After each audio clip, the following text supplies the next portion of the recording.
Hello, guys, and welcome to Tech Talk with Ethan. We'll wait for Miss Rivera to pop on here. Yes. Okay. So I'm with Miss Jessica Rivera, the stage tech teacher at Renaissance High School for the Arts, where I go. And thanks for joining me, guys. And my first question is, just introduce yourself and tell us a little bit about what you do.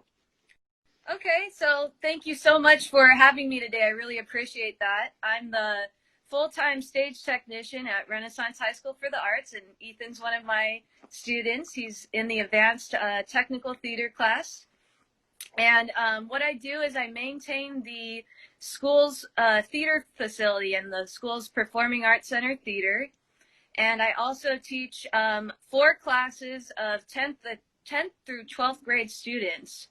And we have 2 introduction to stage technology classes where students are able to get a general overview of technical theater, such as carpentry, scenic painting, lighting, sound, and they're able to work hands-on on all the productions, and they learn vocabulary. And then also we have 2 advanced stage technology classes where students can further their studies and go into what they want to focus on, and go into hopefully designing some of our shows. So we work hands-on with the students on all the productions, and they help me set up all of the productions on campus, such as music concerts, assemblies, plays, musicals, and we have over about 60 productions a year at our schools. We're a performing arts school in downtown Long Beach, a part of the Long Beach Unified School District. Thank you. How'd you get into technical theater? I actually went to Renaissance High School for the Arts, and I was the second graduating class. I graduated in 2009, and that's how I got into technical theater. That's how I found my passion for the art. I actually didn't know what technical theater was when I first started high school at all. Wow. I kind of just joined the class because friends were in it. Yeah. And I really got involved and fell in love and started working on all the musicals and working every day after school with my stage tech teacher. So that's how I found technical theater. Great. What's your favorite part of live theater? My favorite part is the community. So just when you're working on a show, usually whenever I work on a show, everybody is just so open and welcoming, whether they're an actor or a part of the production team. Everyone just welcomes each other in, and they work together to put on a production, and we all become a family, like a theater family. So that's why I always tell my students when they first enter the class, hey, welcome to your theater family. So that's why I always say that. That's great. I also great like to go by. Sorry, what was that? Sorry, never mind. Oh, just a few other things like I do like is that you have to be in the moment when working on live performances. So if you make a mistake, you just have to make the decision really quickly and move forward because that show is still going on. So I feel like that teaches people a lot and students while working on shows. Yeah. If you could work in any theater, where would it be? That's a great question, and I thought about that. I was thinking about that, and I honestly am really happy at Renaissance. Like, I love my job, and I love working at Renaissance High School for the Arts and the Performing Arts. I would just want to continue on working at our high school, at our Performing Arts Center, and it was just built in 2018. It's a brand new Performing Arts Center venue, a unique black box theater, and I feel just honored to be able to be in charge of that theater and to teach the students there and to teach a new generation of artists this craft. So I'm honestly really, really happy where I'm at and honored to be at working at our theater. So amazing. What is your main focus in technical theater? My main focus is stage management and also sound. And So how'd you, both of those. yeah. And how'd you choose that focus? I I felt like I felt like I almost didn't really choose those focuses. Those Hmm. focuses kind of chose me. Yeah. I started I mixed. Well, I know I chose sound because I've been a musician, so I started playing violin when I was 9, and I've always been in the orchestra throughout Hmm. school. And in high school, I had the opportunity in stage crew to mix a musical, and I mixed my freshman year. I mixed Rogers and Hammerstein's Cinderella, and that was a really fun experience just to see the behind the scenes aspect Hmm. where of how like everything's mixed and the sounds created, whereas you're just playing in an orchestra. So I really kind of fell in love with that, and so that's how I feel like I started sound. I also was thrown into sound design a little bit in college at Hmm. Cal State Long Beach, where we did student showcases, and they were these student produced plays each week, and all of the performances were all produced and put on by students, and they needed Uh-huh. sound designers. Not a lot of people Yeah. wanted to be sound designers, and they came up. Some of my peers came up to me and they're like, "Hey, you're a stage tech. Would you want to do Yeah. sound design?" And I'm like, "Sure, I'll Hmm. try it out." And then after that, I started editing music and doing all of the sound effects for their shows, and just Hmm. continued on and really loved doing that. Great. Stage management, I did that all throughout high school. I stage managed all of the musicals at Renaissance, and just kind of got thrown into that too. Yeah. I really love doing both. Great. We have a question in the comments. What's the biggest technical challenge you've experienced, and how did you get through it?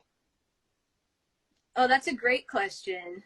Huh? Let me take a minute to think. No problem. There's been a few. Well, one of the there's been a few. One of the recent ones was during our performance of the Mousetrap. We have these fluorescent work lights in our theater, and again, it's a brand new, renovated, brand new building, brand new performing arts center. So we, working out the kinks. It was one of our first dramas in the theater, and the fluorescent work lights wouldn't. Right before the show, we tested everything. The Hmm. fluorescent work lights wouldn't turn off during the performance. Oh. So we had those lights. We had those lights on throughout the whole performance, and Hmm. I was running around trying to fix it. And honestly, at that point, when the show was already going, I couldn't do anything. So we were able to adjust some things in the show and make it work. Other challenges, of course, there's been a lot of challenges with working with like working on musicals, live performances with wireless mics. I've been an A2 a lot for different performances, so just trying to catch actors as they get off stage if there's a mic malfunction, and try to put them into that mic real quick um, Hmm. while they're trying to get back on stage. That's always a challenge. Exactly. Yeah. I've had that issue too a few times. Um, you work in live theater. What is your favorite type of live production?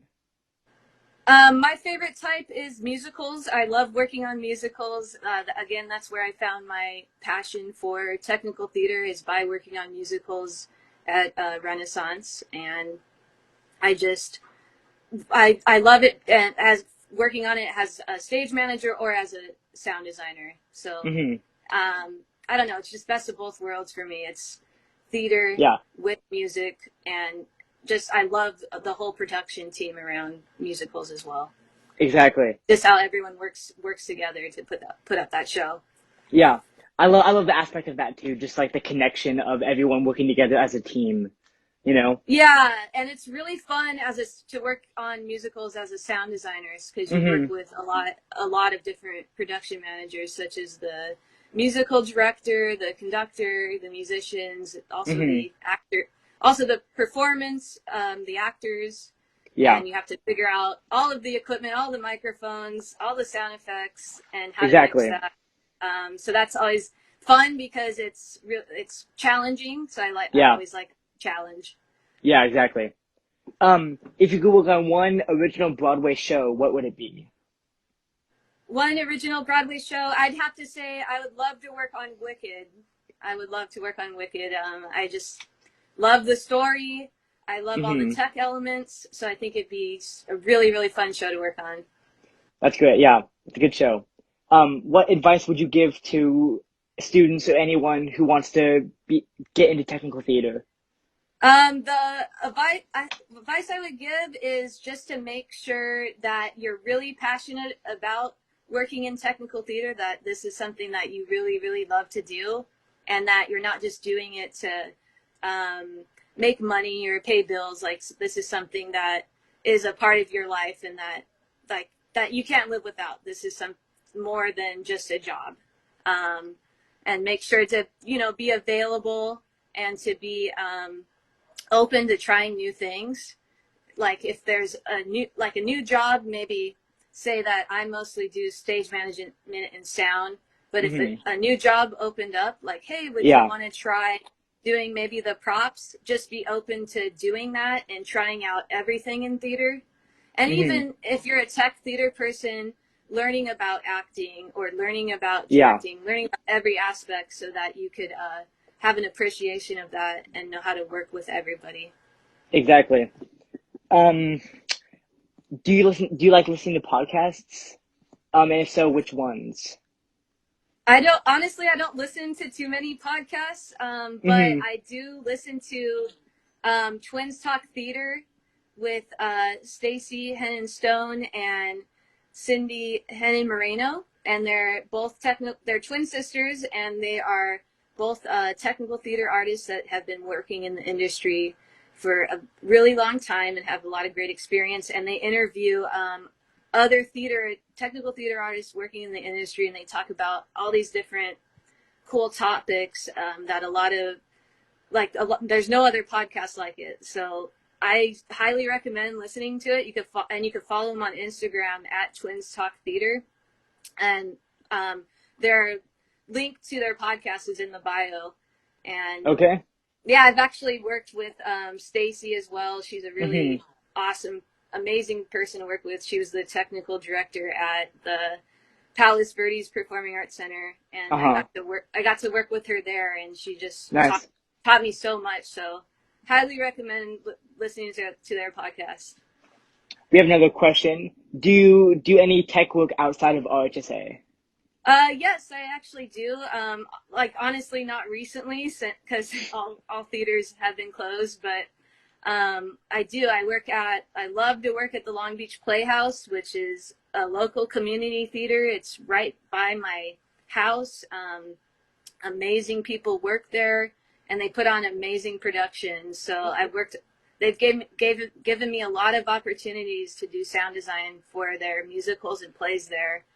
And most of the staff are graduates as well from Cal State Long Beach. So they're that's a fun place to work that I love to work. I feel is a part of my theater family. So definitely check out plays there. And we're trying to do some. They've been trying to do some maintenance on the lighting and the sound. So when they're back up and going, they're going to be putting on some really great productions again. And I was actually supposed to work on the sound design for Company with them this summer, but unfortunately we couldn't do that show because of the pandemic and the coronavirus. For sure. Yeah. Also, the full other ones would be the Long Beach Performing Arts Center. I'm still on call there as a stagehand, so I work occasionally on call with them at the convention center or the Long Beach Performing Arts Center, as the Terrace Theater or the Beverly O'Neill Theater. So so I try to stay work. Is Company gonna happen that you know of? At the Long Beach Playhouse? Not that I know of this summer. I'm not sure if they're gonna postpone it or I'm not quite sure. I know that we couldn't do it this summer, so I'm not sure. Hopefully we can do it in the future. We're hoping to do it in the future. Just a side question.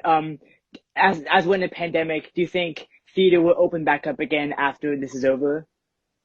Yeah, I definitely think that theater will open up again. It's been around it's one of the oldest art forms, so I don't think that this is gonna stop us from this. This is gonna deter us or, from our art. I think we're gonna find ways to still produce our performances, and I know that we're gonna be able to have live audiences again. So Yeah. I definitely think we're gonna have shows again, and I'm really looking forward to that. Same. Another question. What's the process of sound design in the show? The process. Oh, okay, that's a great question. What I always, of course, you whenever you're designing anything, you want to start with reading the script. So you want to read that a couple times actually, and the first time just for enjoyment, and then the second time is when you'd want to take more notes on. That's when I would start taking notes on this what it actually requires, what sound effects are required, what characters there are, how many mics would be needed. I start taking my own notes, and then as a production team, we would start having production meetings. So we would meet, all the production team would meet. So I would be able to take my notes to the meetings, and we would discuss first. We first start discussing concepts and the director would usually discuss their vision of the show and what their message and their requirements. So we would have a couple meetings with the director and the production team discussing that. And then I finally would develop a concept, and I would talk about, hey, this is the style. This is the style of music I'm thinking of using. These are the sound effects I'm thinking of using, and here's why. Because, I would reference different things in the play or reference how it relates to the message the director wants to send. And then, of course, would talk to the music director and the conductor and make sure that I meet all the requirements for characters that need microphones and instruments, and do research on what would be the best equipment to use, what equipment is available at that venue, in order to put together the best sound quality for and for their budget. Yeah. And then, sure. Of course, then we would go into rehearsals. So start attending rehearsals, at least attend one run through, and start during tech week. And load in. You would start setting up all of your microphones, all of your inputs, testing your wireless mics, and hopefully you would have like an A2 or an assistant to help you. If not, you have to be the one to do it. So then setting everything up, going to all the tech rehearsals, and finally hopefully seeing previews with an audience, because no matter how much preparation you work you do as a sound designer, the show, the level, the sound in the theater is going to completely change when you get the audience in there. So exactly. It's important to see a couple previews with the audience and see what you can adjust. So that's usually the process. And then when I start, of course, doing a lot of it usually involves a lot of research on if the play has a certain time period. You want to research the music and sound effects that would go with that time period as well. Great. Good advice. Is there anything else you would like to we miss, or anything you want to discuss? I'm not sure. Is there anything else you were wanting to ask me? Nah. I mean that was everything I had. My mom just said there's so much that goes into the behind the scenes work. Yeah, so much that people people don't really realize when they're watching the show, but Yeah, definitely. for sure. Let me check the chat real quick to see if there are any more questions. Not that I see.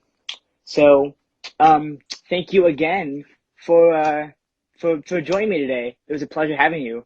Oh, thank you so much. I'm so honored that you wanted to interview me and that the P3 Theater Company asked me as well. And I'm so excited to work with the P3 Theater Company as well when our school opens back up. We're going to hopefully be able to work with them in our Performing Arts Center theater and collaborate on some shows because our theater will be open to outside community use. So we're a P3 Theater Company. We're going to start a partnership with them. So we're very excited for that. So thank you so much. Thank you so much. No problem. Yeah, thank you.